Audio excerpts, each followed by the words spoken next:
குள்ள போலாமா? ராமர் 14 வருஷம் காட்டுக்கு போகணுங்கிறது முடிவாயிடுது. தசரதர் கைகேயி வீட்டிலேயே இருக்கார்.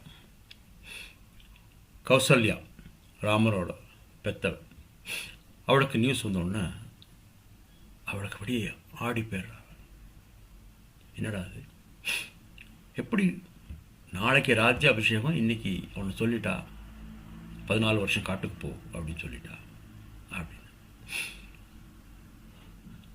அவள் அப்படியே பதறி போயிடுறான். அந்த ராஜமாதாங்கிற ஒரு கம்பீரம் இல்லை, தலையெல்லாம் விரிச்சு போட்டுட்டான். தசரதன் கைகை மாளிகையில் இருக்கான்னு ஓடுறா. அங்கேருந்து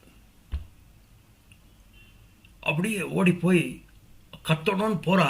அங்கே போய் பார்க்குற கைகை பத்திரகாளி மாதிரி நிற்கிற. தசரதன் விழுந்து கிடக்கான்.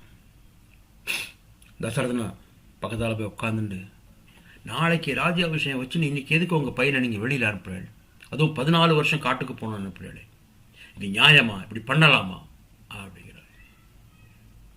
கைகை வாயே திறக்கலை, தசரதன் வாயே திறக்கலை. தசரதன் தான் இழுத்து பறிச்சுட்டு இருக்கான், படுத்துட்டு இருக்கான்.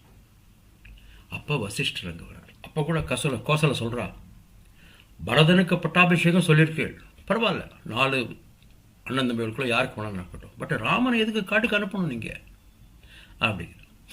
அப்போ தசரதன் மெதுவாக, பேச முடியல, திக்கி திக்கி சொல்கிறான், கைகை தான் காரணம், கைகையோட 2 வரம் தான் இதுக்கு, அதுக்காக தான் இதை பண்ணுறோம். இப்போ கௌசல்யா கேட்குறா, ராமனை வளர்த்ததே நீ தான், உன் பிள்ளைக்கு பரதனுக்கு பட்டாபிஷேகம் நோ ப்ராப்ளம், பட் ராமனை வளர்த்தது நீ தான், அவ்வளவு நல்லவனா நீ வளர்த்துட்டு அவனை எதுக்கு நீ காட்டுக்கு அனுப்புற அப்படின்னு கத்தரா. மாலை மாலையா தண்ணி வருது, அழறா. இது ஓர்படி சண்டை இல்லை, இது சக்களத்தி சண்டை.